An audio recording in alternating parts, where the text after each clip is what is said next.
एक आदमी है, वो सिगरेट नहीं पीता है, बिल्कुल नहीं पीता है सिगरेट। दूसरा आदमी है जो सिगरेट पीता है और जब उसको रियलाइज़ होता है कि सिगरेट पीना गलत है, ख़राब है, सिगरेट पीना स्वास्थ्य नुकसान देता है या जो कुछ भी, एक टाइम पे छोड़ देता है। तीसरा आदमी है कि वो सिगरेट जानता है कि नुकसान दे रहा है उसको, परेशान है उस आदत से, लेकिन उसको छोड़ नहीं पाता। तो तीसरे आदमी को हम क्या करते हैं? तीसरे आदमी का अब एक ही उपाय है कि हम उसको नशा मुक्ति केंद्र में ले जाते हैं। कोई दूसरा आदमी अब उसको छुड़वाएगा। पहले आदमी को थोड़ा बहुत समझा दो, दूसरे आदमी को थोड़ा बहुत समझा दो, वो छोड़ देता है। पहला आदमी पी ही नहीं रहा है। तो इसका मतलब ये हुआ कि लाइफ हम इन्फॉर्मेशन से नहीं जीते हैं, हैबिट से जीते हैं। मुझे पता है कि सुबह 5 बजे उठ के योग करना अच्छी बात है, ये इन्फॉर्मेशन है, पीस ऑफ इन्फॉर्मेशन। लेकिन मेरी आदत है 9 बजे उठने की, तो मैं 9 बजे ही उठूँगा, चाहे मुझे लाख पता हो कि 5 बजे उठना अच्छा होता है। तो हमें ये देखना पड़ेगा कि life is not about what you know, life is about what you do, your habits, your habit energy. अब हैबिट एनर्जी कैसे बिल्डअप होता है? क्योंकि हम सब कुछ हैबिट से करते हैं, हम समझ से नहीं करते हैं, हम देख के करते हैं। हैबिट जो हम देखते हैं दूसरे को, उससे हमारा डेवलप होता है, सर्कमस्टांसेस से डेवलप होता है। तो अगर मुझे ये बात समझ में आ जाती है कि मैं लाइफ गलत जी रहा हूँ, ये मोबाइल यूज़ करना सही नहीं है, ये पैसे के पीछे भागना मेरे जीवन में समस्या ला रहा है, ये जो लोग हैं ये मुझे गलत इन्फॉर्मेशन दे रहे हैं, फीड कर रहे हैं, लेकिन फिर भी मैं अगर इसमें फंसा हुआ हूँ और मैं नहीं निकल पाता हूँ इसने इतने जानकारी के बावजूद भी, तो अब मुझे एक्सटर्नल हेल्प की ज़रूरत पड़ेगी। अब ये हमसे नहीं होगा, क्योंकि हमारा हैबिट बहुत जड़ हो गया है। जैसे एक टाइम पे थोड़ा कट लग गया तो हम उसको धो करके उस पर कुछ कर देंगे, वो ठीक हो जाएगा, लेकिन बड़ा कट लग गया तो हमको डॉक्टर के पास जाना पड़ेगा।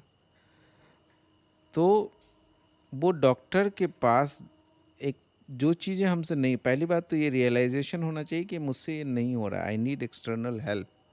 लेकिन इससे भी पहले है कि मैं उस बीमारी को आइडेंटिफाई एज ए बीमारी कर रहा हूँ कि नहीं, मैं इसको सच में। अब तुमने कहा कि हमें पता है कि ये गलत है, ये पता होना हो सकता है बहुत सुपरफिशियल हो, दो तरह का पता होना होता है। एक मान लो मोमबत्ती है और उस पर मेरा उंगली रखा हुआ है, और मैं अगर ये बोलूँ कि मुझे पता है कि मेरी उंगली जल रही है, मैं इसको कैसे हटाऊँ, तो ये हो ही नहीं सकता। अगर उंगली जलने का पता चल रहा है तो उंगली ही खुद हट जाएगी। तो वो बहुत डेप्थ नॉलेज हमारा नहीं है, सुपरफिशियली सुन लिया, पढ़ लिया, लेकिन हमारे भीतर कुछ और फिटेड है डीप डाउन। हमको डीप डाउन सिक्योरिटी चाहिए, हमको डर लगता है, हम समाज की दृष्टि में अच्छा बनना चाहते हैं, हम समाज से बाहर नहीं होना चाहते हैं, हम चाहते हैं कि हम यही सब करते रहें, या हमको खालीपन काटता है तो हम दूसरे को फॉलो करते हैं। तो it is about changing your habit energy, जो लाइफ को गवर्न करती है। अब हैबिट एनर्जी को चेंज किया जा सकता है एक्सटर्नल शॉक से। अब जैसे मान लो तुमको मोबाइल का इस्तेमाल करने की आदत है, अब तुम इसको कुछ नहीं कर सकते, लेकिन बिहार स्कूल ऑफ योगा में अगर तुम योग सीखने के लिए जाते हो, 4 महीना वो तुमको मोबाइल यूज करने नहीं देंगे। अब तुम्हारे चाहने का सवाल नहीं हो, मोबाइल ले लेंगे। अब उस 4 महीने में, 4 महीना अगर तुमसे किसी ने मोबाइल ले लिया और तुमको सही लाइफ जिला दिया, तो 5वें महीने में अब तुम्हारे पास इतनी एनर्जी है, पॉजिटिव एनर्जी, कि तुम खुद ही छोड़ दोगे। तुमको मोबाइल देगे अभी तो तुम उसको फेंक दोगे, because now you just don't know कि मोबाइल यूज करना गलत है या मोबाइल नहीं यूज करेंगे तो अच्छा होगा। यू नो कि अच्छा लगना क्या होता है। एक तो बात है कि सिर्फ negative information is not information. मुझे पता है कि मोबाइल बेकार है यूज करना, लेकिन मुझे इस बात का पता ही नहीं कि मोबाइल नहीं यूज करूँगा तो वो कितना अच्छा होता है। मोबाइल सिर्फ यूज़ नहीं करना है, अगर मैं खाली बैठा नदी को देख रहा हूँ, पहाड़ को देख रहा हूँ, पंछी को देख रहा हूँ, तो ये फीलिंग कितना सुंदर हो सकता है उसकी तुलना में जो मोबाइल से मिलता है। तो हमको पॉजिटिव ग्राउंड तो नहीं है, तो हमको हिम्मत नहीं आता है। आजकल जो लोगों को, ये जो यंग लोग हैं, ये बहुत ही कंफ्यूज्ड लोग हैं, क्योंकि इनको गलत का पता है लेकिन सही का पता कम है। गलत का अनुभव है लेकिन सही का अनुभव नहीं है। अगर जिस चीज़ का मुझे अनुभव ही नहीं है उसके लिए मैं एफर्ट कैसे डालूंगा? मान लो बीमारी बीमारी होना, मुझे अनुभव है कि बीमारी में बुरा लग रहा है, लेकिन मुझे स्वास्थ्य लगने की जो फीलिंग आती है, गुड फीलिंग आती है, वो मुझे है ही नहीं, तो मैं बीमारी से बाहर निकलने के लिए एफर्ट नहीं डालूंगा। तो अब अब मैं इतना बीमार हूँ कि मैं खुद से वो कर नहीं सकता, तो कोई दूसरा आदमी हमको हेल्प करने के लिए चाहिए। तो कुछ लोग हैं जो सिर्फ सिचुएशन को समझ के बाहर निकल आ सकते हैं, दे आर डिफरेंट पीपल, ऐसे भी लोग होते हैं, उनकी एनर्जी लेवल अलग होती है। अगर तुमको ऐसा रियलाइज़ हो रहा है कि सिचुएशन समझ के भी मुझे बात नहीं समझ में आ रही है, तो यू नीड एक्सटर्नल हेल्प। अभी जैसे मैंने कैंप लिया, अब कुछ लोग हैं उसमें से 2 या 3 लोग, 30 लोग आए थे, तो उसमें 2-3 लोगों ने आते ही मोबाइल जमा कर दिया।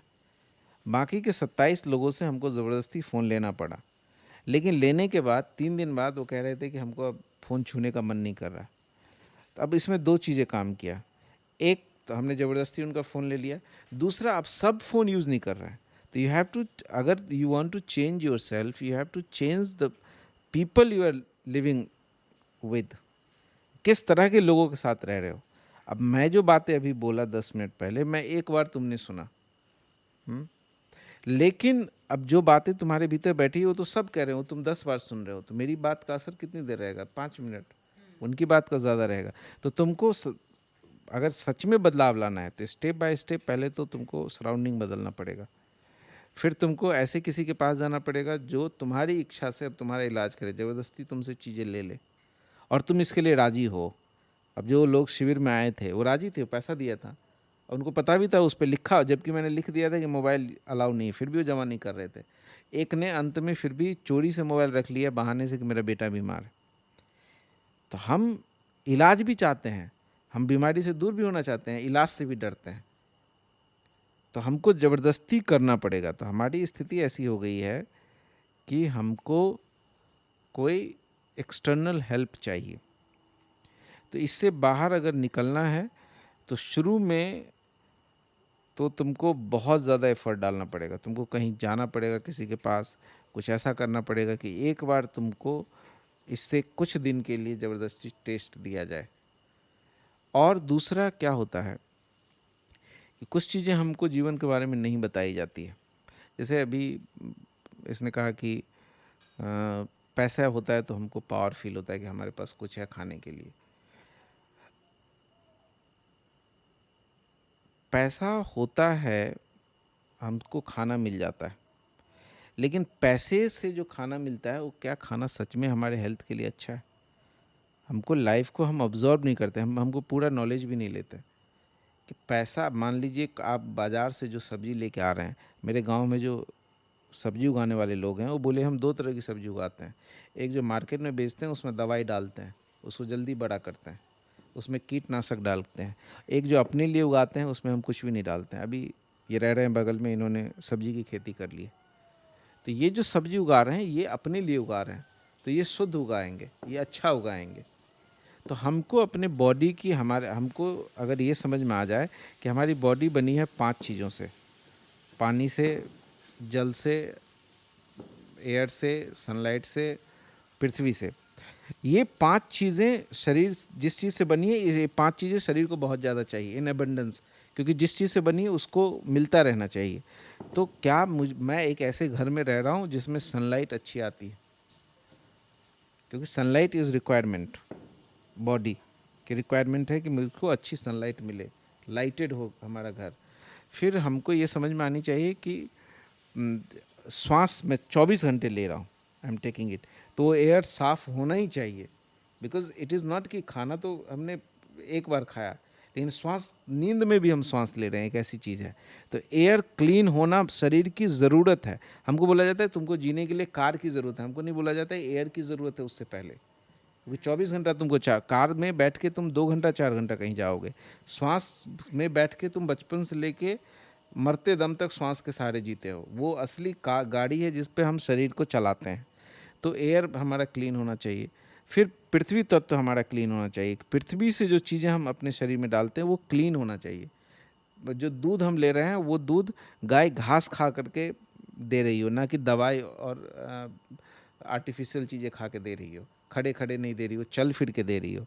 जो हम सब्जी खा रहे हैं वो शुद्ध होना चाहिए। तो we are not being educated properly कि जीवन की क्या ज़रूरत है to be happy. Because happiness is like, जैसे होता है ना कि हम म्यूज़िक बजाते हैं तो सही ढंग से अगर बजा रहे हैं तो अच्छा ट्यून आता है जिसमें हमको मज़ा आता है। तो हमारी जीवन में जब सारी चीज़ें ऑर्डर में होती है तो एक फीलिंग हमको आती है, the sweet feeling, that is happiness. तो वो सभी चीज़ें जब अच्छी होती हैं, then we get to have that feeling.